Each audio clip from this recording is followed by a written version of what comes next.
नमस्कार. Hello doctor, ज्या कार्यक्रमाची आपण आतुरतेने वाट पाहत असतात त्यामध्ये मी डॉक्टर चेतन दिलीप साळुंखे आपल्या सर्वांचं मनपूर्वक स्वागत करतोय. हॅलो डॉक्टर हा आमचा आरोग्यविषयक लोकप्रिय कार्यक्रम आहे ज्यामध्ये आम्ही तुमच्या आरोग्यविषयक प्रश्नांचं वेळोवेळी तज्ञ डॉक्टरांकडून मार्गदर्शन घेत असतो.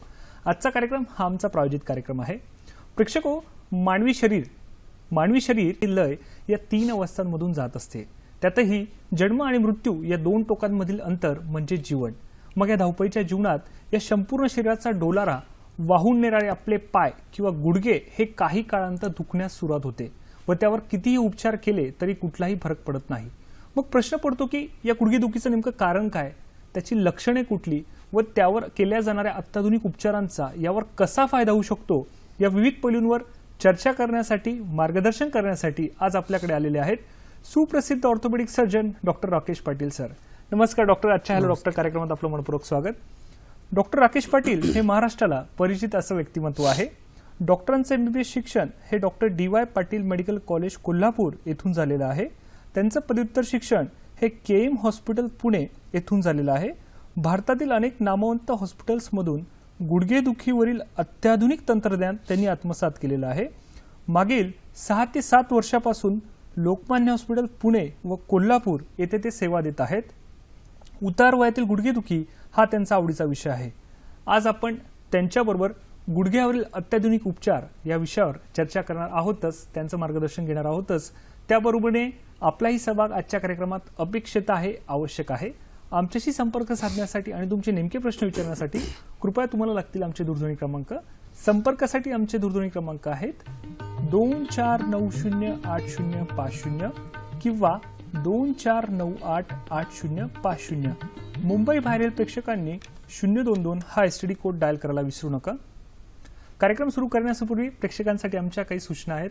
प्रश्न विचारताना कृपया तुमच्या TV संचाचा आवाज थोडा कमी ठेवा जेणेकरून तुमचे नेमके प्रश्न आमच्यापर्यंत स्पष्ट ऐकू येतील. विषयाच्या अनुषंगाने येणारे प्रश्न आम्हाला तुमच्याकडून अपेक्षित आहे. तसेच कार्यक्रमाच्या शेवटी व कार्यक्रमाच्या मध्यभागी आजच्या तज्ञांचा पत्ता, दूरध्वनी क्रमांक आणि ईमेल ID आम्ही तुम्हाला दाखवणार आहोत. तो कृपया तुम्ही नोंद करायला विसरू नका. तसेच कार्यक्रमादरम्यान मी तुम्हाला इतर विषयांवर देखील माहिती देणार आहेत. चला तर मग आजच्या चर्चेला सुरुवात करूया. सर, पुन्हा एकदा आपलं मनपूर्वक स्वागत. सर, गुडघेदुखी त्याबद्दल काय सांगणार? नक्कीच. आपण पाहिलं तर गुडघेदुखीबद्दल बोलण्याच्या अगोदर साधारणतः मानवी शरीरामध्ये साधारणतः 230हून अधिक वेगवेगळ्या पद्धतीचे सांधे आहेत. तर त्यामध्ये काही मुव्हेबल सांधे, हालचाल करणारे, काही फिक्स सांधे किंवा हालचाल न होणारे सांधे सुद्धा आपल्याकडे आहेत. प्रत्येक सांधेची मानवी शरीरातील झीज होईलच असं नाही. तर त्या पद्धतीने जर आपण पाहिलं तर यामध्ये वजन घेणारे सांधे आहेत किंवा ज्या सांध्यांचा आपल्या शरीरासाठी सर्वात जास्त हालचालीमध्ये जो उपयोग केला जातो त्यामध्ये गुडघा किंवा आपला खोब्याचा उखळीचा जो सांधा आहे तर यांचं प्रमाण आपल्याला म्हणजे दुखण्याचं प्रमाण आपल्याला जरा जास्त प्रमाणात पाहायला मिळतं. त्यामुळे उतार वयामध्ये होणारी ही गुडघेदुखी किंवा जसं आपलं वय वाढायला लागतं, ज्या पद्धतीनं हाडांच्या वरती असलेलं कार्टिलेज हे पूर्णपणे नष्ट होऊन जातं तर त्याप्रमाणे ही गुडघेदुखी अशी वयानुसार होणारी एक आजार म्हणण्यापेक्षा या गोष्टीला आपण थोडक्यात आता साथ आहे असं म्हटलं तर चालेल. कारण याच्यामध्ये आपलं आयुमर्यादा ज्या पद्धतीनं आजकाल वाढत चाललेलं आहे, वेगवेगळ्या औषधांचं निर्माण आणि असाध्य रोगांच्या वरती जे आपण आज उपचार उपलब्ध झालेले आहेत त्यामुळे आपलं आयुमर्यादा वाढत चाललेली आहे. त्यामुळे आपलं ही सांधेदुखी किंवा गुडघेदुखी विशेषतः ही त्याच पद्धतीनं वाढत चाललेली आहे. त्यामुळे मला असं वाटतं की आपण इथं या चित्रामध्ये जर पाहिलं की उतार वयामधील सांधेदुखी कशा पद्धतीनं आपल्याला इथं पाहायला मिळते की या गोष्टींना आपण वेळीच आळा घातला नाही किंवा या गोष्टींचं आपण नियंत्रण सुरुवातीपासूनच साधारणतः 40 नंतर जर आपण आपल्या गुडघ्यांची किंवा आपल्या सांध्यांची किंवा हाडांची जर काळजी घेतली नाही तर या अशा पद्धतीचं चित्र हे आपल्याला 60 नंतर बऱ्याच रुग्णांच्या मध्ये पाहायला मिळतं. बरोबर. तर मला वाटतं की गुडघेदुखी ही एक गंभीर बाब आहे आणि यावरती वयोवृद्ध लोकांनी विशेषतः 60-65 नंतरच्या रुग्णांनी विशेष काळजी घेणं गरजेचं आहे. बरोबर. प्रेक्षक सरांनी सांगितल्याप्रमाणे संपूर्ण जीवनकाळात म्हणजे जे आपले 230 सांधे आहेत त्यापैकी खुब्याचा सांधा व गुडघ्याच्या सांध्याची हालचाल ही खूप मोठ्या प्रमाणात होत असते. तर सर, मला असं म्हणायचं की गुडघ्याची हालचालची एवढ्या प्रमाणात होत असते तर मग गुडघेदुखीचं कारण नेमकं काय याबद्दल प्रेक्षकांना काय सांगणार? याच्यामध्ये काही विशिष्ट प्रमुख कारणं जर पाहिली तर त्याच्यामध्ये मॉर्बिड ओबेसिटी किंवा अतिलठ्ठपणा जो अतिशय याच्यामध्ये महत्वाचा भाग ठरतोय. याच्यामध्ये जर आपलं वजन आपल्या हाईट आणि वेटनुसार जर आपलं वजन जर उंचीप्रमाणे जर नसेल तर कशा पद्धतीनं आपल्या सांध्यांच्या वरती अतिरिक्त ताण येत असतो किंवा किती न्यूटन फोर्स हा आपल्या गुडघ्यांच्या वरती येत असतो हे प्रेक्षकांना किंवा सामान्य जनतेला हे आपल्याला लक्षात येत नाही. परंतु जसं जसं आपलं वय वाढत जातं आणि आपली ओबेसिटी त्याच पद्धतीनं तेवढी स्टॅग्नंट राहते तर हा अतिरिक्त लोड आपल्या गुडघ्यावरती येत असतो. बरोबर. तर याच्यामध्ये ही अतिलठ्ठपणा जो आहे याच्यामध्ये महत्वाची काही आपण कारणं जर पाहिली तर त्याच्यामध्ये सर्वात महत्वाचं जे कारण आहे ते मद्यप्राशन करणे किंवा सामान्य गरजेपेक्षा आपल्या शरीरापेक्षा जास्त अन्न खाणे, वेळोवेळी अन्न खाणे किंवा आजकालचे जे फॅन्की जंक फूड्सचा जमाना जो आहे, अपुरी झोप किंवा आपल्या कामामध्ये किंवा आपल्या व्यवसायामध्ये असणारा ताणतणाव किंवा चिंता आणि मेटाबॉलिक काही आजार ज्याच्यामध्ये थायरॉइड ग्रंथीचे काही आजार जे आहेत त्यांच्यामध्ये आपल्याला हा लठ्ठपणा हा फार कॉमनली आपल्याला पाहायला मिळतो. आणि विशेषतः स्त्रियांच्या मध्ये ज्या गर्भनिरोधक गोळ्या दिल्या जातात त्याचा एक थोडासा साईड इफेक्ट आपल्याला त्याला म्हणता येईल. तर या सर्व गोष्टींच्यामुळे ही ओबेसिटी आपल्याला पाहायला मिळते. बरोबर. सर, कार्यक्रमात आपल्याला पहिला फोन आलेला आहे. रंगनाथजी यांचा फोन आलाय नांदेडवरून. नमस्कार रंगनाथजी, आपला प्रश्न विचारा. हॅलो. हॅलो. नमस्कार सर. नमस्कार. आम्ही नांदेड येथून सर रंगनाथ आवड बोलतोय. बोला. माझ्या आईचं वय सर 40 वर्ष आहे. बर. तर त्यांचा गुडघ्याच्या खालच्या बाजूने घोट्या दुखीचा प्रॉब्लेम चालू झालाय सर. बर. हा. बर, ठीक आहे. आवड त्याच्यावर हा त्याच्यावरती. बर, चालेल. सर काय सांगणार? याच्यामध्ये त्यांच्या आईंचा गुडघ्याचा खालचा सांधा म्हणजे आपल्याला अँकल जॉईंट किंवा घोटा आपण ज्याला मराठीमध्ये म्हणतो, तर घोट्याला वारंवार सूज येणे हे एक प्रकारचा त्यांचा एक 15 ते 20 प्रकारचे विशिष्ट आर्थरायटिसचे प्रकार आहेत. त्यामध्ये रुमॅटॉइड आर्थरायटिस नावाचा जो आहे किंवा आमवात आपण ज्याला मराठीमध्ये म्हणतो, तर अशा पद्धतीचा आमवात त्यांना असण्याची दाट शक्यता आहे. विशेषतः हे आजार तरुणपणी साधारणतः 35 ते 40 मध्ये डिटेक्ट होणारे अनुवंशिक आजार आमवात हा अनुवंशिक आजार आहे. तर त्या पद्धतीनं त्याच्या काही रक्ताच्या चाचण्या किंवा तपासण्या त्यांनी केल्या तर त्यामध्ये आपल्याला विशिष्ट काही औषधं आज रुमॅटॉइड आर्थरायटिससाठी उपलब्ध आहेत. ते करून आपल्याला नक्कीच त्यांना मदत करता येईल. नक्कीच. रंगनाथजी सरांनी सांगितल्याप्रमाणे आपल्या आईला पुढील तपासण्यांची गरज आहे. तो जर करून घेतलं त्याचा निश्चितच चांगला फायदा होऊ शकतो. सर, तुम्ही मगाशी अतिलठ्ठपणाबद्दल सांगितलं, तर मग अतिलठ्ठपणा आणि गुडघेदुखी यांचा नेमका संबंध काय सर? त्याबद्दल काय सांगाल? याचा नेमका संबंध जर पाहिला तर लठ्ठपणामध्ये आपण पाहतोय की हे मगाशी सांगितल्याप्रमाणे सर्व कारणं आणि मॉर्बिड ओबेसिटीचं रूपांतर आणि 90च्या दशकामध्ये असणारं जे चित्र आहे की 90च्या दशकामध्ये टीव्ही मोठे होते, माणूस छोटा होता आणि आता चित्र कम्प्लिटली बदललेलं आहे की टीव्ही आपले जे आहे ते फ्लॅट झालेले आहेत आणि माणूस मोठा होत चाललाय. त्यामुळे हे आपल्याला कुठेतरी नक्कीच याच्यावरती आळा घातला पाहिजे. आणि आता रिसेंटली विश्व आरोग्य संघटना वेगवेगळ्या आजारांच्या वरती काम करत असते. त्यामध्ये ओबेसिटी विशेषतः पाश्चिमात्य देशामध्ये म्हणजे युरोपियन किंवा अमेरिकन लोकांच्या मध्ये ओबेसिटीचं प्रमाण हे एशियन किंवा आशिया खंडातील लोकांच्या पेक्षा जास्त प्रमाणात आपल्याला पाहायला मिळते.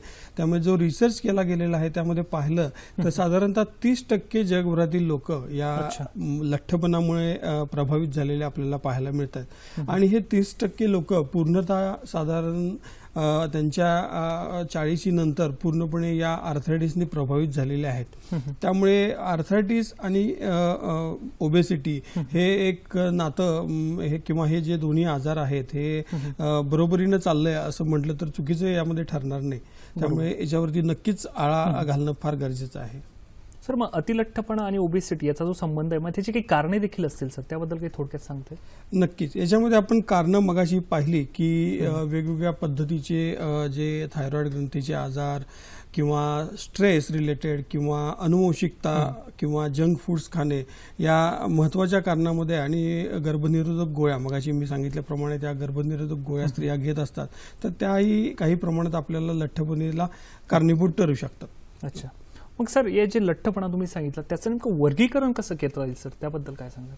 नक्की. आपण लठ्ठ आहे किंवा आपण लठ्ठ नाही हे आपण ठरवण्यासाठी काही एक विशिष्ट फॉर्म्युला आहे. त्याच्यामध्ये तुमचं उंची आणि वजन यांचा समतोल राखून जो फॉर्म्युला आहे त्याप्रमाणे आपलं बॉडी मास इंडेक्स किंवा आपलं बॉडी मास इंडेक्स कशा पद्धतीनं आहे त्या पद्धतीनं त्या याचं वर्गीकरण आपल्याला पाहायला मिळतं. त्यामध्ये 25 ते 30 मध्ये जर आपला बॉडी मास इंडेक्स असेल तर आपण नॉर्मल आहे असं किंवा आपलं वजन नॉर्मल आहे असं म्हणू शकतो आपण. आणि 30 ते 35, 35 ते 40 आणि 40च्या वरती मात्र ग्रेड 3 किंवा मॉर्बिड ओबेसिटी आपल्याला म्हणता येईल यामध्ये नक्की. बरोबर. म्हणजे प्रेक्षको सरांनी सांगितल्याप्रमाणे अतिलठ्ठपणा आजपर्यंत आपण समजायचो की हा जाड हा बारीक, तर त्याचं वर्गीकरण जर आपण गणिती रूपात मांडलं तर त्या प्रकारे आपल्याला कळू शकतं की कोण खरोखर अतिलठ्ठ आहे कोण अतिबारीक आहे. सर, या अतिलठ्ठपणाची गुडघेदुखीवर काही संबंध असतो तर त्याचे काही व्हिडिओज आपण आलेले आहेत का सर, ते काही दाखवता येतील का? हे व्हिडिओ पाहण्यापूर्वी किंवा रुग्ण कशा पद्धतीनं प्रभावित झालेला आहे हे पाहण्यापूर्वी मला इथं एक शास्त्रीय सर्कल किंवा शास्त्रीय चक्र मला इथं प्रेक्षकांना दाखवू वाटतं की अतिलठ्ठपणामुळे गुडघेदुखी होते आणि गुडघेदुखीमुळे रुग्णांची कमी हालचाल आणि कमी हालचालीमुळे परत लठ्ठपणा किंवा डायबेटीस, ब्लड प्रेशर ज्या रुग्णांना किंवा हृदयाचा आजार असतो अशा रुग्णांना हे चक्रामध्ये आपल्याला फार कॉमनली पाहायला मिळतं. त्यामुळे हे चक्र कुठेतरी थांबलं पाहिजे की तुमची गुडघेदुखी एकतर कमी झाली पाहिजे, त्यामुळे तुम्ही व्यवस्थित चालू शकाल आणि तुमची कमी हालचाल असेल तर मग परत तुम्ही लठ्ठपणावरती जाऊ शकाल. त्यामुळे आपल्याला हे कुठेतरी सायकल ब्रेक करणं गरजेचं आहे. तर याच्यामध्ये आपण पाहिलं तर कशा पद्धतीनं ओबेसिटी किंवा लठ्ठपणा हा आपल्या रुग्णांच्यावरती प्रभावित झालेला आहे की 2-2 व्यक्ती पकडून सुद्धा त्या स्त्रीला आपल्याला पाहायला मिळतं की कशा पद्धतीनं त्यांना 1-2 पावलं चालणं हे अवघड झालेलं आहे. आता हे दुसरे रुग्ण आपण पाहतोय की कशा पद्धतीनं त्यांचं चालणं किंवा पावलं किती छोट्या पडलेल्या आहेत. आता ही तिसरी रुग्ण जी आहे यांच्यामध्ये पाहिलं तर सिव्हिअरली मॉर्बिड ओबेस म्हणजे BMI ग्रेड 3 BMI म्हणजे 40 पेक्षा जास्त या रुग्णाचा BMI आहे आणि कशा पद्धतीनं सपोर्ट घेऊन यांना एक पाऊल टाकणं अवघड जातंय हे आपल्याला इथं पाहायला मिळतंय. चालीमध्ये होणारे बदल हे सुद्धा आपल्याला इथं पाहायला मिळत आहेत की कशा पद्धतीनं गुडघेदुखी कमी करण्यासाठी या स्त्रीचं एका बाजूला झुकणं आणि त्यामुळे होणारा हा कंबरेवरती येणारा हा अतिरिक्त ताण आपल्याला इथं पाहायला मिळतोय. त्याच्यामुळे कंबरदुखी सुद्धा अशा रुग्णांची इथं आपल्याला चालू झालेली आढळते. बरोबर सर. सर, कार्यक्रमात आपल्याला पुढचा फोन आलाय, बलभीमजी यांचा फोन आलाय बीडवरून. नमस्कार बलभीम, आपला प्रश्न विचारा. हॅलो. हॅलो. Hello sir. हा बोला सर. मी 2 वर्ष झालं माझ्या उजव्या गुडघ्यामध्ये पाणी भरते. बर. आणि 4-5 वेळेस मी गुडघ्यातून पाणी काढलंय. बर. आणि माझं वजन आहे 80 किलो आणि 170 सेंटीमीटर उंची आहे. बर. तर मला मी MRI केलं होतं, डॉक्टरांनी सांगितलं होतं की ऑपरेशन करावं लागेल दुर्बिणीद्वारे. बर. तर काय करावं लागेल सर? नक्कीच. आपल्या प्रेक्षको, सरांसोबतची माझी चर्चा अशीच चालू राहणार आहे. तत्पूर्वी वेळ झाली एका छोट्याशा विश्रांतीची. विश्रांतीनंतर सर एक्सप्रेस TKR या टेक्निक बद्दल देखील सर माहिती देणार आहेत. त्यामुळे कुठेही जाऊ नका, बघत राहा कार्यक्रम हॅलो डॉक्टर.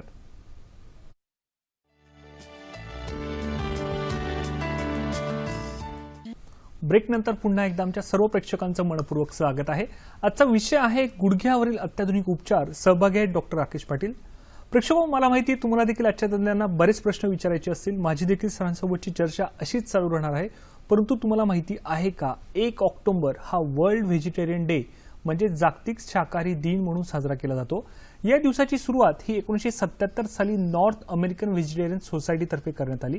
प्रेक्षको, या दिवसाचं महत्त्व म्हणजे व्हेजिटेरियन खाण्यामुळे काय फायदे होतात त्याबद्दल त्यांनी आपल्याला माहिती दिलेली आहे. त्यामध्ये प्रमुख म्हणजे लो फॅट व्हेजिटेरियन डाएटच्या सेवनामुळे आपण कोरोनरी आर्टरी डिसीजचा धोका टाळू शकतो. याचबद्दल आपण अधिक माहिती पुढील जाणून घेऊयात.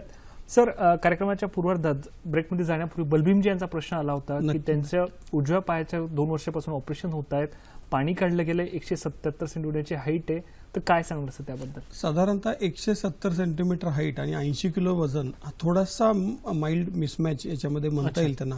साधारणतः हाईट आणि वेटनुसार एक 4 ते 5 किलो वजन बलभीम तुमचं जरा जास्त आहे आणि याच्याप्रमाणे 4 ते 5 वेळा पाणी काढणं म्हणजे रिकरंट सायनोवायटिस या मेडिकल टर्मिनॉलॉजीमध्ये आपण म्हणतो की गुडघ्याचं अस्तर जे आहे त्याला आतमध्ये पूर्णपणे सूज येणे, वारंवार सूज आले की ते वारंवार गुडघ्यामध्ये जे द्रव पदार्थ जो सिक्रीट होतो तर ते पाणी काढलं जातं. तर मला वाटतं की हा एक प्रकारचा आमवात त्यांना असणार, मोनो आर्टिक्युलर रुमॅटॉइड आर्थरायटिस त्यांना असण्याची दाट शक्यता आहे. तर त्याप्रमाणे त्यांना दुर्बिणीद्वारे किंवा लेझर थेरपीद्वारे नक्कीच आपण मदत करू शकतो. सायनोवेक्टोमी त्यांना अर्थात केली तर त्यांची पुढील गुडघ्याची होणारी झीज जी आहे ती आपण नक्कीच थांबवू शकतो. बलभीमजी सरांनी सांगितल्याप्रमाणे पुढील छोट्याशा सर्जरीची तुम्हाला गरज आहे, तेवढं जर करून घेतलं तर त्याचा चांगला फायदा होऊ शकतो. सर, कार्यक्रमाच्या पूर्वार्धात तुम्ही गुडघेदुखीची कारणांबद्दल सांगितलं, तर या गुडघेदुखीची नेमकी लक्षणं कुठली त्याबद्दल काय सांगणार? लक्षणामध्ये सर्वात महत्वाचं लक्षण जे आहे ते प्रातःकाळी गुडघ्यामध्ये असणाऱ्या वेदना. अच्छा. आणि त्या गुडघ्यांच्या वेदनामुळे गुडघ्यांची होणारी हालचाल जी आहे ती पूर्णपणे मंदावते. गुडघ्याच्या आजूबाजूचे जे सांधे आहेत त्या सांध्यांच्या वरती किंवा सांध्यांच्या ताकदीवरती होणारा जो ताण आहे किंवा सांध्यांच्या आजूबाजूला असणारे जे लिगामेंट आहेत ते लिगामेंट पूर्णपणे कमकुवत होणे, सांध्यामध्ये वाकडेपणा येणे, जो आपण सर्वात पहिल्यांदा फोटो पाहिलेला आहे की सांध्यामध्ये येणारा वाकडेपणा, त्यामुळे होणारी सांध्यामधील अस्थिरता आणि सर्वात शेवटी या सांध्यांच्या हालचाली कमी झाल्यामुळे रुग्णांची दैनंदिन जीवनशैलीमध्ये असणाऱ्या मर्यादा हे एक अतिशय महत्वाचं लक्षण आहे ते. त्यामुळे डेली ऍक्टिव्हिटीज जो रुग्ण करू शकत नाही किंवा जी व्यक्ती करू शकत नाही, त्यामुळे पूर्णपणे रुटीन लाईफस्टाईल जी आहे ती पूर्णपणे डिस्टर्ब होते आणि रुग्ण मानसिकरित्या खचायला चालू होतो. नक्की बरोबर. प्रेक्षको, सरांनी सांगितल्याप्रमाणे ज्याप्रमाणे आपलं वजन वाढते त्याप्रमाणे गुडघेदुखी देखील जी त्रास होतो ते म्हणजे सांध्यांची झालेली अनियंत्रित हालचाल किंवा ती पुढे जाऊन कमी होणं, त्यामुळे देखील सांधेदुखी होते. सर, सामान्य जनतेला यासाठी साध्या सोप्या भाषेत काही सांगता येईल का? नक्कीच सांगता येईल आपल्याला. इथे एका चित्रकारानं अतिशय सुंदर प्रकारे हे आर्थरायटिसचं अॅनिमेशन बनवलेलं आहे आणि निश्चित हे अगदी बघण्यासारखं आहे की त्यामध्ये कशा पद्धतीनं गुडघेदुखी चालू होते याची कारणं इथं त्यांनी दिलेली आहेत. मगाशी सांगितल्याप्रमाणे ओबेसिटी, खेळाडूंच्या मध्ये होणारे इंजुरीज किंवा अतिमेहनतीचं काम करणाऱ्या शेतकरी वर्ग आणि अर्थातच अनुवंशिक काही रुग्णांच्या मध्ये हा संधिवात असू शकतो काही घरांच्या मध्ये. आणि त्यामध्ये आपण इथं पाहिलं तर हे गुडघा जो आहे याचा इन्सेट मध्ये आपल्याला एनलार्ज करून त्याने दाखवलेला आहे की कार्टिलेज किंवा पृष्ठभाग जो आहे हा नॉर्मल पृष्ठभाग ग्रेड 1 मध्ये थोडंसं खराब झालंय, ग्रेड 2 मध्ये 50 ते 60% खराब आणि ग्रेड 3 मध्ये आपण जर पाहिलं तर पूर्णपणे कार्टिलेज नष्ट झालेला आहे. आणि वजन घेणारे सांधे इथं हायलाइट केले गेलेले आहेत. यामध्ये आपल्याला खुबा आणि गुडघा आणि ट्रीटमेंट पार्ट मध्ये पाहिलं तर वेदनाशामक औषधं, वेगवेगळ्या पद्धतीची एक्सरसाइज, फिजिओथेरपी आपण करू शकतो. आणि या सर्व गोष्टी जर आपण वेळीच केल्या नाहीत तर मग अर्थातच ऑपरेशन थिएटरच्या दरवाजाशिवाय आपल्याला इथं कोणताच पर्याय उरत नाही, असं हे चित्रकारांनी अतिशय सुंदर भाषेमध्ये किंवा सुंदर याच्यामध्ये त्यांनी सांगितलेलं आहे. निश्चितच. सर, कार्यक्रमाच्या पूर्वार्धात तुम्ही आमवात हा शब्द वापरला, तर आमवात म्हणजे नेमकं काय सर? बऱ्याच रुग्णांमध्ये याची लक्षणे दिसतात, त्याबद्दल काय सांगता येईल? आमवात म्हणजे एक प्रकारचा वेगवेगळ्या पद्धतीचे जे वात आहेत किंवा आर्थरायटिस आहेत तर त्यामध्ये रुमॅटॉइड आर्थरायटिस नावाचा जो संधिवात आहे त्याला आपण आमवात म्हणतो. ज्याच्यामध्ये हा मेनली अनुवंशिक आपल्याला पाहायला मिळतो. तरुण पिढीमध्ये याचं प्रमाण आपल्याला तरुणपणे साधारणतः 15, 20, 25 वयोगटामध्ये सुद्धा आपल्याला हा डिटेक्ट झालेला दिसतो. 30-35 मध्ये काही रुग्ण पूर्णपणे बेडरिडन होतात, चालणं फिरणं काही रुग्णांचं बंद होतं. आणि याच्यामध्ये सर्वात प्रमुख जे लक्षण असतं ते मल्टिपल जॉईंट इन्व्हॉल्वमेंट, म्हणजे हाताचे छोटे छोट्या सांध्यांच्या पासून पूर्ण गुडघे, खुबे, पाठ, कमरेचे सगळे जे काही स्नायू आहेत किंवा आपला कोपर किंवा खांदा जो आहे तर हे सर्व सांधे पूर्णपणे याच्यामध्ये इन्व्हॉल्व झालेले आपल्याला पाहायला मिळतात. त्यामुळे मल्टिपल जॉईंट इन्व्हॉल्वमेंट ही आमवातामध्ये असते. आणि आजकाल बऱ्याच रुग्णांच्या मध्ये जर ट्रीटमेंट वेळीच झाली नाही किंवा आपलं निदान जर आमवात आहे हे झालं नाही तर अशा पद्धतीच्या रुमॅटॉइड हँड किंवा रुमॅटॉइड फूट डिफॉर्मिटीज आपल्याला पाहायला मिळतात, की हातामध्ये येणारा वाकडेपणा किंवा तुमच्या एल्बोमध्ये असणारी डिफॉर्मिटी ही फार साधारणतः 35-40 रुग्णांच्या मध्ये सुद्धा आपल्याला आमवतामध्ये पाहायला मिळते. निश्चितच. सर, कार्यक्रमात आपल्याला पुढचा फोन आलाय.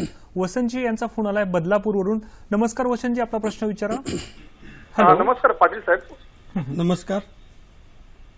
आपला प्रश्न मी विचारा. बदलापूरनं गायकवाड बोलतोय. माझ्या आईचं वय 63 वर्ष. तिला गेल्या 7-8 वर्षापासून संधिवाताचा त्रास आहे. ती खाली बसली की उठता येत नाही. उपचार चालू आहेत तिच्यावर. बर, कशा पद्धतीचे उपचार चालू आहेत त्यांच्यावरती? म्हणजे गोळ्या चालू आहेत, पण अशा हे होत नाही त्याच्यावर, काय असं इलाज होत नाही.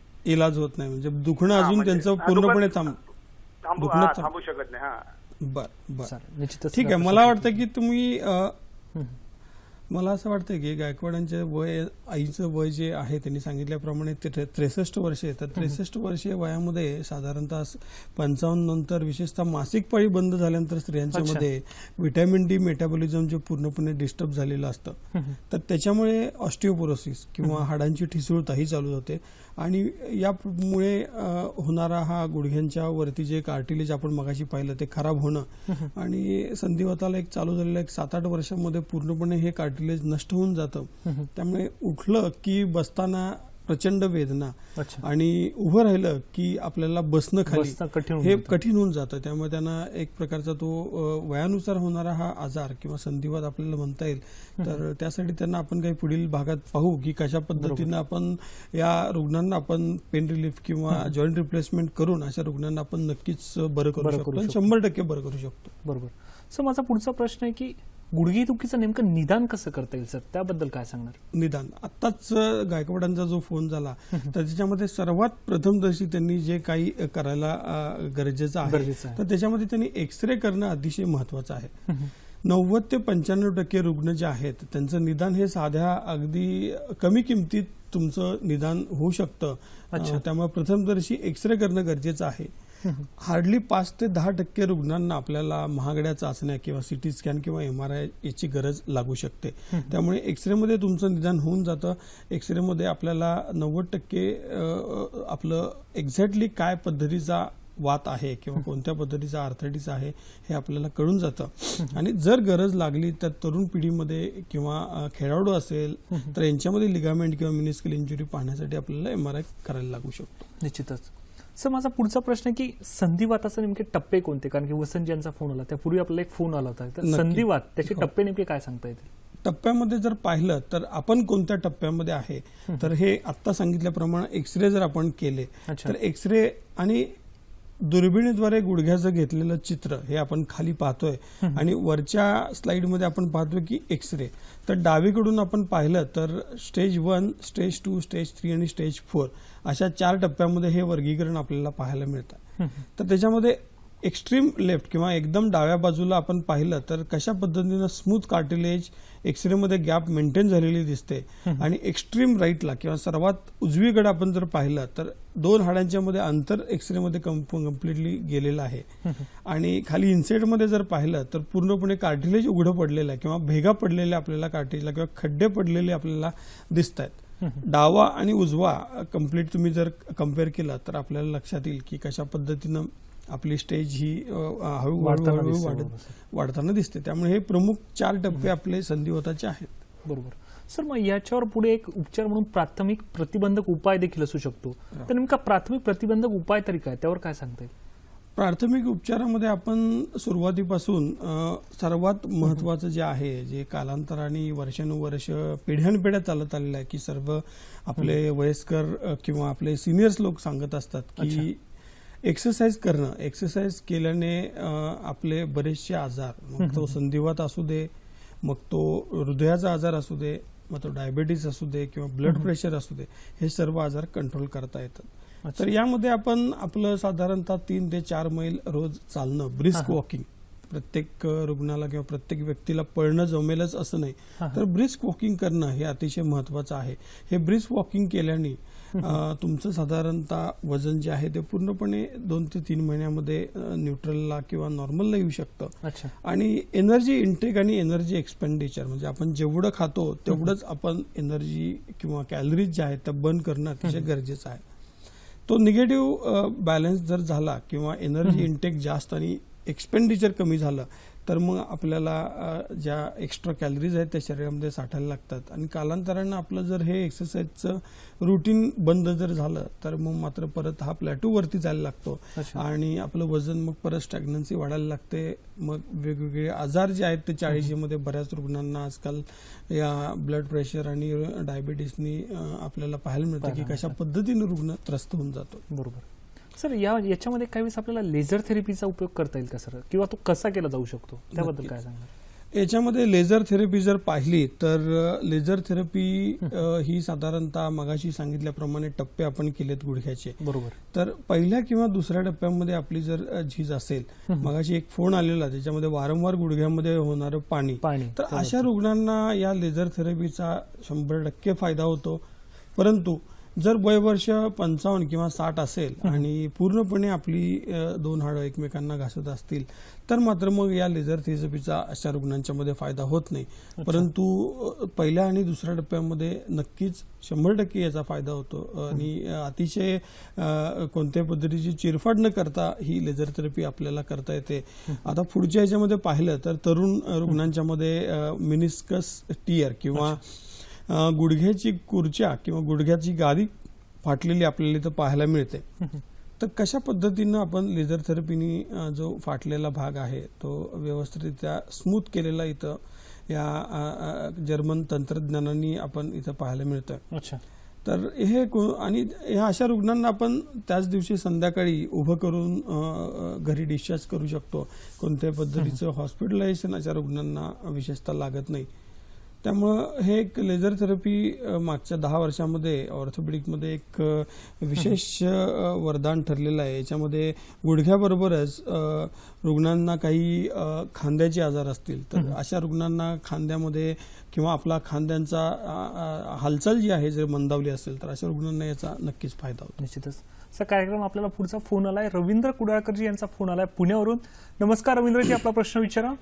नमस्कार सर. नमस्कार. मी रवींद्र कुडाळकर पुण्याहून बोलतोय. बोला कुडाळकर. आजचा विषय खूप छान घेतलाय कारण धावत्या जीवनशैलीमध्ये गुडघेदुखी आणि त्या संबंधीचे विकार आणि आजार हे अगदी सर्वसामान्य दिसतात, अगदी युवक वर्गापासून म्हाताऱ्या व्यक्तींपर्यंत. माझे 3 प्रश्न आहेत सरांना. पहिला प्रश्न माझा असा आहे की शेतमजूर, शेतामधले काम करणारे किंवा स्टेशनवरचे एसटी स्टँडवरचे हमाल यांना अतिशय जिकिरीचं काम करावं लागतं, कष्ट असतात, वजन उचलायची कामं असतात. अशा या उद्दिष्ट गटाला म्हणजे गुडघेदुखी ही अतिशय कॉमन गोष्ट आहे, तर त्यांनी या संबंधी काय दक्षता घ्यावी काम करताना आणि उपचार घेताना. दुसरा प्रश्न माझा असा आहे की काही लोकांना पोट हे लवकर वाढते, ढेरी सुटते, तर अशा लोकांना चालताना देखील गुडघ्यांना दुखण्याची शक्यता असते वेट आल्याने म्हणा, त्यांनी काय काळजी घेतली पाहिजे. आणि तिसरं मला असं विचारायचं सर की गुडघ्यावरील जरी आपण अत्याधुनिक उपचार घेऊन शस्त्रक्रिया केल्या, त्या पद्धतीने उपचार घेतले तरी हे गुडघ्यांचे विकार ऑपरेशन केल्यानंतरही उद्भवू शकतात का, की पुन्हा ऑपरेशनची गरज नसते, आणि त्या संबंधी गायडन्स करावे. धन्यवाद. चालेल. निश्चितच रवींद्रजी सर आपल्या प्रश्नाचं उत्तर देतील. त्यापूर्वी वेळ झाली एका छोट्याशा विश्रांतीची. प्रेक्षको, कार्यक्रमाच्या पूर्वार्धात मी तुम्हाला जागतिक शाकाहारी दिनाबद्दल माहिती देतो. तर जर अजून थोडंसं सांगायचं झाल्यास तर US ॲग्रिकल्चर डिपार्टमेंटच्या सर्व्हेनुसार शाकाहारी पदार्थांमध्ये हे नॉनव्हेज फूडपेक्षा 10 पट अधिक प्रोटीनची मात्रा असते. त्यामुळे शाकाहारी खा आणि हेल्दी राहा असा आजचा मंत्र देता येईल. सर, कार्यक्रमाच्या पुढे ब्रेकमध्ये जाण्यापूर्वी आपल्याला रवींद्र कुडाळकर यांचा प्रश्न आला होता की शेतमजूर जे असतात की हेवी वर्क करतात त्यांच्या गुडघेदुखीवर काय कारण, ओबेसिटीसाठी काय कारण आणि अत्याधुनिक उपचारासाठी तो आपला पुढचा प्रश्न देखील आहे. तर थोडक्यात काय सांगता येईल सर? थोडक्यात पहिल्या प्रश्नाचं उत्तर त्यांच्या जे आहे तर त्याच्यामध्ये आपण पाहिलं तर हेवी मॅन्युअल लेबरर्स आहेत किंवा शेतकरी वर्ग आहे तर यांच्या कामाच्या स्वरूपामध्ये आपण बदल तर करू शकत नाही किंवा यांच्या कामाच्या याच्यामध्ये उठबस बऱ्याचदा यांना या अशा पद्धतीच्या रुग्णांना करावी लागते. तर याच्यामध्ये यांनी विशिष्ट काही गुडघ्याचे व्यायाम आहेत जे साधारणतः 40 नंतर प्रत्येकाने करणं गरजेचं आहे. निश्चितच. आणि उतार वयामध्ये साधारणतः 55-60 नंतर काही दैनंदिन जीवनशैलीमध्ये अशा रुग्णांनी बदल करणं अतिशय गरजेचं आहे, ज्याच्यामध्ये खाली मांडी घालून बसणे किंवा आपले इंडियन टॉयलेट जे आहे ते यूज करणे किंवा जिने अननेसेसरी चढ उतार करणे, या गोष्टी काही अवॉइड केल्या पाहिजेत. आपल्या बऱ्याच प्रेक्षकांना किंवा बऱ्याच जनतेमध्ये असा एक संभ्रम असतो की जिने चढ उतार केलं की आपलं वजन हे आटोक्यात येतं, परंतु आपलं गुडघ्याची झीज जर चालू झाली असेल तर आपण जास्त जिने चढ उतार केले तर ती झीज आहे ती नक्कीच वाढण्याची शक्यता जास्त असते. त्यामुळे वजन हे फक्त जिने चढ उतार करूनच कमी होत नाही, तर त्याला काही अजून विशिष्ट वेगवेगळ्या पद्धतीच्या ट्रीटमेंट्स आहेत, वेगवेगळ्या पद्धतीचे उपचार किंवा प्रतिबंधक उपचार आहेत, ते केल्याने सुद्धा आपलं वजन नियंत्रणात राहू शकतं. बरोबर. दुसरा जो प्रश्न होता त्यांचा ज्याच्यामध्ये चालणं फिरणं जे आहे ते कसं असावं, तर त्याच्यामध्ये ओबेस लोकांच्या मध्ये चालणं फिरणं जे आहे ते साधारणतः फ्लॅट हार्ड सरफेसवरती न चालता किंवा आपला जो डांबरी रस्ता आहे याच्यावरती न चालता खाली सॉफ्ट सरफेस किंवा मातीचं मैदान किंवा लॉन वरती चालणं अशा रुग्णांसाठी अतिशय उपयुक्त ठरेल. आणि तिसरा अत्याधुनिक उपचारामध्ये आपण पुढे पाहणार आहे की या काही व्हिडिओजनी त्यांना कुडाळकरांना नक्कीच पूर्णपणे समजेल की कशा पद्धतीनं आपल्याला ट्रीटमेंट घेतील आणि याचं विशेषतः परत ऑपरेशन करावं लागणं हे शक्यतो गरज लागत नाही. बरोबर. सर, तुम्ही टप्प्यांनुसार सांगितले की चिकित्सा पद्धती कशी बदलत जाते, परंतु सर जर अंतिम टप्प्यात जर गुडघ्याची झीज जर झालेली असेल तर त्यावर काही उपचार आहेत का, त्याबद्दल काय सांगणार? नक्कीच. अंतिम टप्प्यामध्ये जर झीज असेल आपली साधारणतः 4था टप्पा ओलांडून गेला असेल तर त्याला कृत्रिम सांधेरोपण किंवा टोटल नी रिप्लेसमेंट करणं हा एकमेव पर्याय आपल्यासमोर उरतो. तर याच्यामध्ये ऑपरेशन केल्याशिवाय याला कोणतंही गत्यंतर राहत नाही, कारण कार्टिलेज ज्यावेळी पूर्णपणे खराब होतं ते कार्टिलेज रिजनरेशन व्हायला आपल्या शास्त्रामध्ये अजूनही कोणतंही औषध जे आहे ते निर्माण झालेलं नाही. याच्यामध्ये बरेच रिसर्च, बरेच शास्त्रज्ञ अथक परिश्रम घेऊन हे काम चालू आहे, परंतु आत्ताच्या युगामध्ये अजूनपर्यंत याच्यावरती हे झाले संशोधन पूर्णपणे झालेलं नाही. त्यामुळे जी ऊर्जा खराब झालेली आहे ती आपल्याला रिप्लेस करणं किंवा रिसर्फेसिंग करणं हे अतिशय गरजेचं आहे. आणि हे आजकाल अगदी 15 ते 20 मिनिटांमध्ये होणारी शस्त्रक्रिया, जेणेकरून आपल्याला 2 ते 3 दिवसात रुग्ण पूर्णपणे वेदनामुक्त करून आपल्याला त्यांना दुसऱ्या दिवशी ऑपरेशन नंतर चालवता येतं. आणि हे कशा पद्धतीनं होतं हे आपण इथं पाहणार आहोत की काही पुढच्या व्हिडिओजमध्ये मला इथं नक्कीच आवर्जून असं रुग्णांना इथं दाखवायला हे वाटेल की बऱ्याच रुग्णांच्या मध्ये संभ्रम असतं की मांडी घालता येईल का ऑपरेशन नंतर, किंवा माझा गुडघा पूर्ण वाकेल का. तर हे उदाहरण आपल्याला इथं समोर दिसतंय की दोन्ही गुडघ्यांचं कृत्रिम सांधेरोपण केलेली स्त्री आपली पूर्णपणे मांडी घातलेली किंवा पूर्णपणे गुडघे वाकलेली याची आपल्याला इथं पाहायला मिळत आहेत. आणि यासाठी लागणारी ही जी काही कम्प्युटरद्वारे होणारी जी शस्त्रप्रणाली ही शस्त्रक्रिया आहे, ज्याच्यामध्ये कम्प्युटर जे आहे ते तुम्हाला सर्जनला क्षकिरणाद्वारे किंवा लेझर बीमद्वारे आपल्याला असिस्ट करत असतं की जेणेकरून ऑपरेशन नंतर येणारी जी रिझल्ट्स आहेत किंवा ऑपरेशनमध्ये जी असणारी अचूकता आहे ही अचूकता पूर्णपणे 100%, याच्यामध्ये कोणताही एरर, ह्युमन एरर जो आपण म्हणतो, मानवी एरर, की कोणत्याही माणसाकडनं चूक होऊ शकते, परंतु याच्यामध्ये कोणतीही चूक संगणक प्रणालीमध्ये 0% एरर आहे. आणि अतिशय सक्सेसफुल ही शस्त्रक्रिया ऑर्थोपेडिक्समध्ये साधारणतः 99.3% या शस्त्रक्रियेचा सक्सेस रेट आहे. त्यामुळे रुग्णांच्या मध्ये असणारी जी भीती आहे ती शक्यतो रुग्णांनी काढून टाकावी आणि आपल्या गुडघेदुखीवरती आपण नक्कीच मात करू शकतो. सर, सर कृत्रिम सांधेरोपण पद्धती जी आहे संगणक प्रणालीद्वारे होणारी, त्याच्यात अजून काही सांगता येईल का? याच्यामध्ये आपण जर पाहिलं तर कृत्रिम सांधेरोपण मध्ये आपण टोटल नी रिप्लेसमेंट ज्या पद्धतीनं करतो त्या पद्धतीनं आपल्याला युनिकोंडायलर नी रिप्लेसमेंट हे एक अतिशय आजकाल नवीन तंत्रज्ञान विकसित झालेलं आहे, ज्याच्यामध्ये गुडघ्याचे जे 2 कप्पे आहेत त्यामध्ये फक्त आतला कप्पा आपण अशा रुग्णांच्या मध्ये बदलू शकतो. काही 45 किंवा 50 मधील जे गृहिणी असतात किंवा काही गृहस्थ असतात ज्यांचा फक्त आतला कप्पा खराब झालेला असतो आणि ह्यांचे लिगामेंट्स वगैरे जे आहेत ते अतिशय व्यवस्थित कंडिशनमध्ये असतात, तर अशा रुग्णांच्या मध्ये आपण युनिकोंडायलर किंवा आतला कप्पा फक्त बदलून असे रुग्ण आपण साधारणतः 1 ते 2 दिवसातच आपण डिस्चार्ज करू शकतो. याच्यामध्ये कोणतेही मोठे छेद घेण्याची गरज ही रुग्णांना नसते. बरोबर. प्रेक्षको, तुम्हाला इथे आवर्जून सांगता येईल की एक्सप्रेस टीकेआर ही जी सर्जरी आहे याचं पेटंट लोकमान्य हॉस्पिटलकडे आहे आणि यशस्वीपणे संपूर्ण भारतातून यशस्वीपणे ही शस्त्रक्रिया फक्त लोकमान्य हॉस्पिटल पुणे येथेच केली जाते. त्याबद्दल सरांनी आपल्याला माहिती दिली. सर, यापुढे जाऊन मला तुम्हाला असं विचारायचं आहे, कॉम्प्लेक्स नी रिप्लेसमेंट याबद्दल काही सांगता येईल का? कॉम्प्लेक्स नी रिप्लेसमेंटमध्ये ही शस्त्रक्रिया आपल्याला मला इथं आवर्जून सांगावं असं वाटतंय की जॉईंट रिप्लेसमेंट ही शस्त्रक्रिया आपण कोणत्याही स्टेजला करू शकतो. म्हणजे काही बेड रिडन पेशंट्समध्ये सुद्धा बरेच वर्ष ट्रीटमेंट न घेतल्यामुळे बेड रिडन झालेले किंवा अतिशय बॅडली डिफॉर्म नीज आहेत, तर अशा रुग्णांच्या मध्ये सुद्धा आपण ही शस्त्रक्रिया 100% करू शकतो. तर काही रुग्ण फक्त भीतीमुळे आपल्याला पाहायला मिळतं की कशा पद्धतीनं डिफॉर्मिटी आपल्याला इथे रुग्णांच्या मध्ये पाहायला मिळते. निश्चितच. तर हाच रुग्ण ऑपरेशन नंतर आपल्याला कशा पद्धतीनं चालताना पाहायला मिळतं. तर हे एक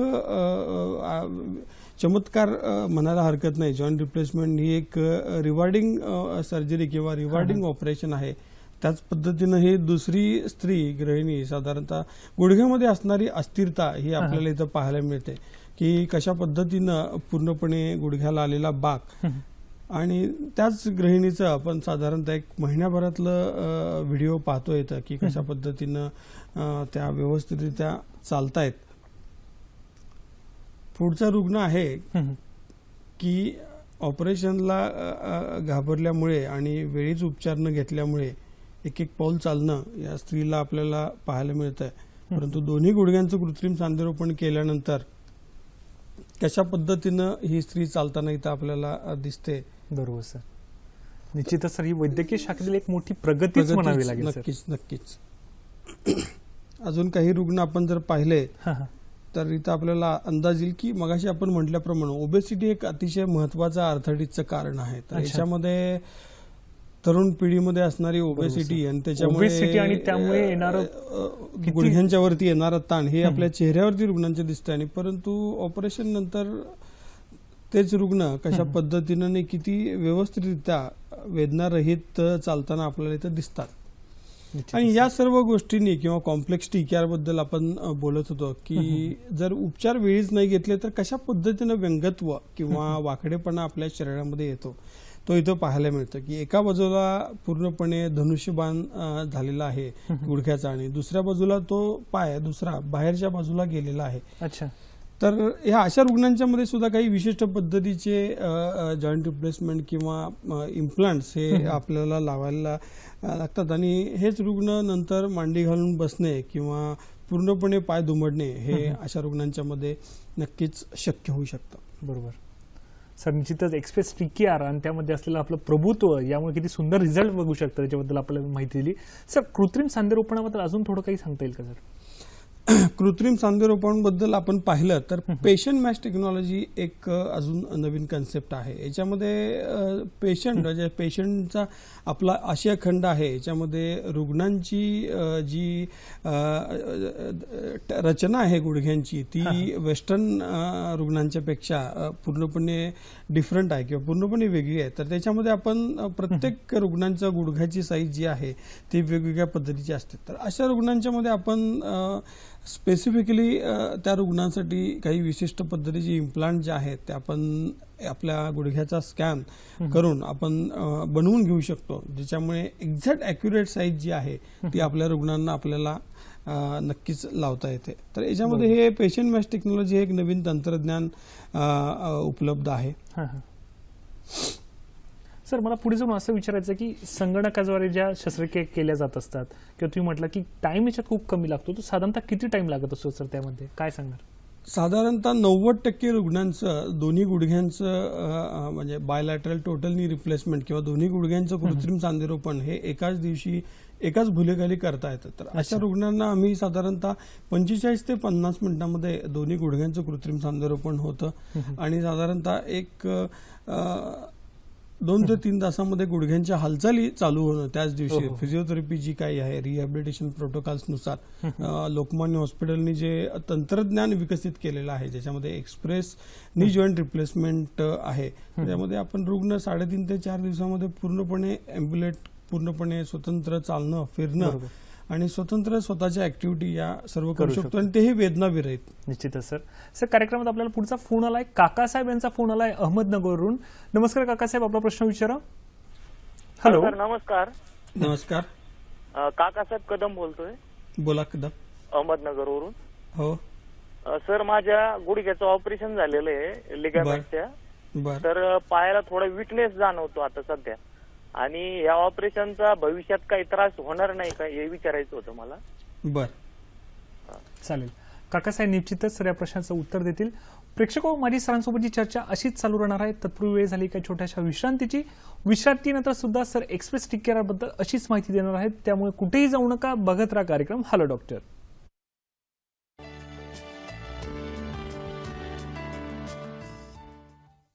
सर कार्यक्रमाच्या पूर्वीच आपल्याला काकासाहेबांचा फोन आला होता की लिगामेंट्स ऑपरेट झाले, थोडीशी झीज झाली आणि थोडंसं काहीतरी कमकुवतपणा येतो, त्याबद्दल काय सांगता येईल सर? नक्कीच. पोस्ट ऑपरेटिव्ह पिरियडमध्ये विशेषतः लिगामेंटचं जे ऑपरेशन असतं किंवा लिगामेंट रिकन्स्ट्रक्शनचं तर याच्यामध्ये त्यांना फिजिओथेरपी जी आहे ती त्यांची थोडीशी कमी पडते किंवा विशिष्ट काही व्यायाम जे एक्सरसाइज करायला जे सांगितलेले आहेत तर ते थोडेसे कमी पडत आहेत. त्यामुळे त्यांना विकनेस किंवा पायाच्या खाली कमजोरी जी जाणवते तर ती त्यांना स्ट्रेंथनिंग एक्सरसाइज किंवा तुमच्या स्नायूंची ताकद जी आहे ते त्यांनी वाढवली पाहिजे. आणि बेसिकली हे थोडंसं सुरुवातीच्या काळामध्ये फिजिओथेरपिस्टच्या गायडन्समध्ये जर केलं तर त्यांना नक्कीच फायदा होईल आणि याच्यामध्ये विशेष काही असं घाबरण्याचं काही कारण नाहीये. कमजोरी ही त्यांची नक्कीच निघून जाईल. निश्चितच. सर तुम्ही आता एक पोस्ट ऑपरेटिव्ह शब्द वापरला, तर जर ते आपलं सांधेरोपण जे केलं जातं संगणकाद्वारे तर पोस्ट ऑपरेटिव्ह पिरियड नंतर पेशंट किती दिवसांनी घरी जाऊ शकतो आणि आपलं नॉर्मल काम कसं सुरुवात करू शकतो त्याबद्दल काय सांगणार? नक्कीच.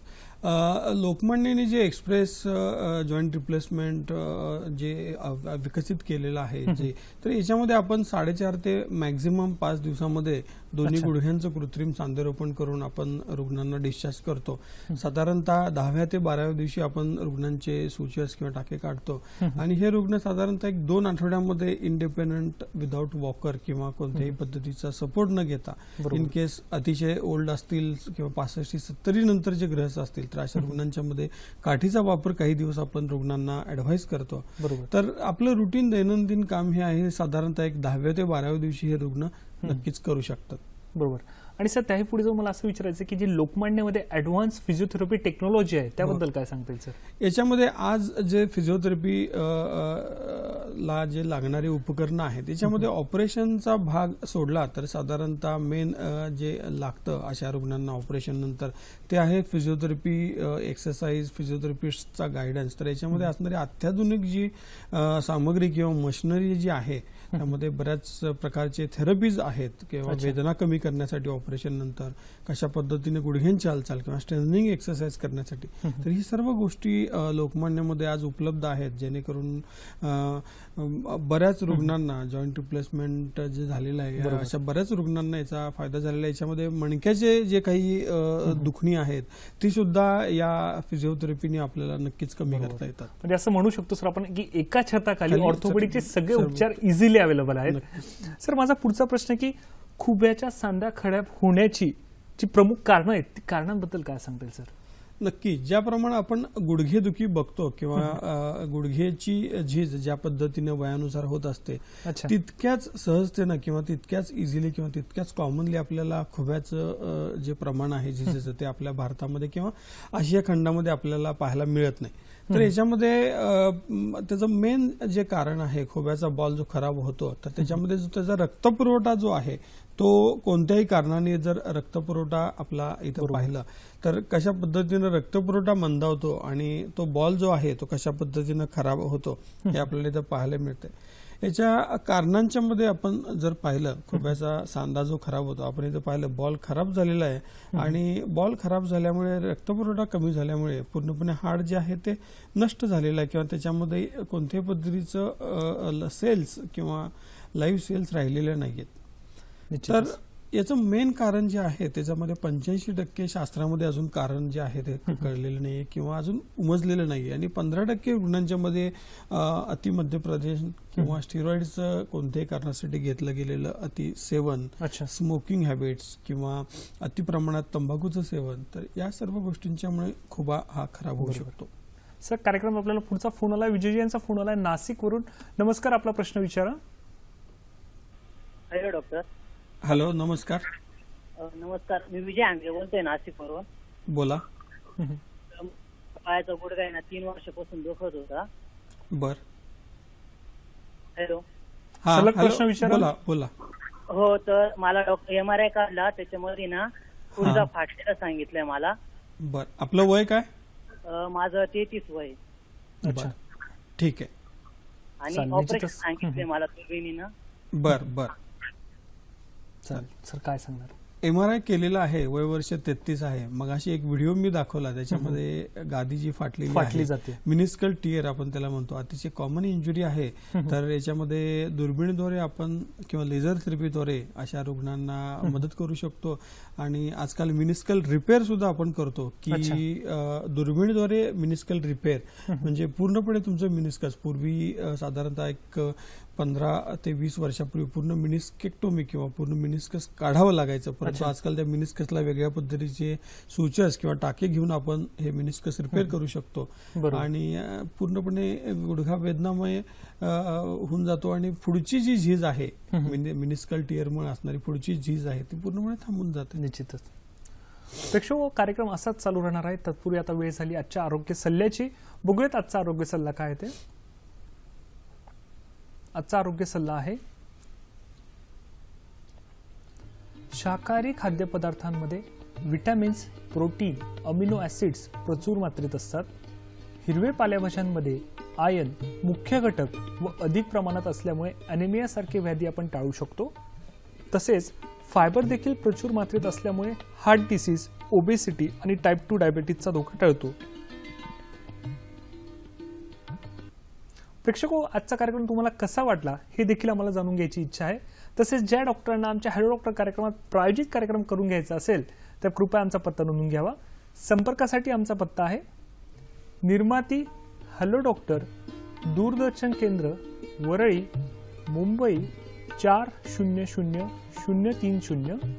तसेच आमचा ईमेल आयडी आहे hellodoctor@ddkmumbai@gmail.com. तसेच फेसबुक पेज आहे www.facebook.com/ddsahyadri.in. तसेच आमचं यूट्यूब पेज देखील आहे http://youtube.com/user/ddsahyadri. Sir, total heap replacement बद्दल काय सांगता येईल थोडक्यात? टोटल हिप रिप्लेसमेंट विशेषतः आपण पाहिलं तर 85% रुग्णांच्या मध्ये कोणत्याही पद्धतीचं कारण सापडत नाही. तर आणि हे आजार जो आहे किंवा खुब्याचा सांधा खराब व्हायचं जे आहे ते विशेषतः तरुण पिढीमध्ये फार कॉमनली हे पाहायला मिळतं. तर आपण इतर रुग्णांना पाहिलं तर कशा पद्धतीनं रुग्ण आणि त्यांची चाल ही बदललेली आहे. दोन्ही खुबे निकामी झालेले आहेत आणि साधारणतः 15 ते 20 वर्ष हा आजार या रुग्णांनी पूर्णपणे लपवून ठेवला किंवा कोणत्याही पद्धतीचे उपचार घेतलेले नाहीत. तर अशा रुग्णांच्या मध्ये खुब्याचं कृत्रिम सांधेरोपण केलं तर हे रुग्ण कशा पद्धतीनं पूर्णपणे आपल्याला चालताना यांच्या चालीमध्ये साधारणतः 3 आठवड्यानंतरचा हा व्हिडिओ आपण पाहतोय की पूर्णपणे स्नायू जे आहेत ते कमजोर झालेले असतात. तर अशामध्ये रुग्णांच्या मध्ये टोटल हिप रिप्लेसमेंट किंवा कृत्रिम सांधेरोपण आपण जर केलं तर दुखणं पूर्णपणे 100% इमिडिएट निघून जातं. यांच्या सांध्यांच्या हालचाली पूर्वपदावरती येतात आणि हे रुग्ण पूर्णपणे सर्व ऍक्टिव्हिटी ज्या काही आपण नॉर्मल व्यक्ती ज्या काही करतात या सर्व ऍक्टिव्हिटी हे रुग्ण करू शकतात. बरोबर. प्रेक्षको, तुम्ही देखील आजच्या दिनांना बरेच प्रश्न विचारले आहेत. मला देखील काही प्रश्न विचारायचे, त्याची शंका देखील आहेत. तसं मी तुम्हाला फटाफट प्रश्न विचारा, त्याचे एका वाक्यात उत्तर द्या. सर, जॉब इंड्यूस म्हणजे व्यवसायजन्य कारणामुळे देखील हे आजार होऊ शकतात का? गुडघेदुखी होऊ शकते का? होऊ शकते. निश्चितच. सर, याच्यावर उपचार करण्यासाठी नेमका किती खर्च येऊ शकतो साधारणतः? 1 ते 1.5 लाखापर्यंत. बरोबर. आणि या ऑपरेट दरम्यान काही वेदना होतात का? नाही. चालेल, निश्चितच. सर, अजून मला पुढचं थोडं विचारायचं की अजून कोणते सांधे यामध्ये खराब होऊ शकतात, त्यावर काही उपचार थोडक्यात? याच्यामध्ये अजून पाहिलं तर आमवात किंवा रुमेटॉइड आर्थरायटिसमध्ये एल्बो आर्थरायटिस होऊ शकतो, शोल्डर आर्थरायटिस होऊ शकतो किंवा अँकल आर्थरायटिस होऊ शकतो. तर याच्यामध्ये आपण अशा रुग्णांच्या वरती सुद्धा एल्बो रिप्लेसमेंट किंवा शोल्डर रिप्लेसमेंट किंवा total shoulder replacement, reverse shoulder replacement सुद्धा करू शकतो आणि सांध्यांच्या हालचाली परत पूर्वपदावरती आणू शकतो. तर इथं एक व्हिडिओ आपल्याला पाहायला मिळेल की कशा पद्धतीनं एल्बो रिप्लेसमेंट केलेल्या स्त्रीचा, ज्याच्यामध्ये मुवमेंट जी आहे ती पूर्णपणे कशा पद्धतीनं रिस्ट्रिक्टेड आहे आणि त्या स्त्रीचा ऑपरेशन नंतर आपल्याला इथं पाहायला मिळेल की कशा पद्धतीनं हालचाल त्यांची पूर्वपदावरती आलेली आहे. तर हे अशा पद्धतीचे सांधेरोपण सुद्धा आज उपलब्ध आहेत आणि सांध्यांच्या हालचाली पूर्वपदावरती येऊ शकतात. प्रेक्षको, आपलं शरीर हे संपूर्णतः निरोगी राहणंच हीच आयुष्याची खरी संजीवनी आहे. त्यामुळे आपल्या शरीराबद्दल अधिकाधिक माहिती करून घेणं व ती निरोगी कसं राहील यासाठी प्रयत्न करणं हे तेवढंच महत्त्वपूर्ण ठरतं. सर, आज आपण इथे आलात व आमच्या प्रेक्षकांना गुडघ्यावरील अत्याधुनिक उपचार या विषयावर इतकी महत्त्वपूर्ण आणि सहज माहिती दिली, त्याबद्दल सह्याद्री वाहिनीतर्फे व माझ्या हॅलो डॉक्टरच्या संपूर्ण टीमतर्फे मी आपलं मनपूर्वक आभार व्यक्त करतो. धन्यवाद.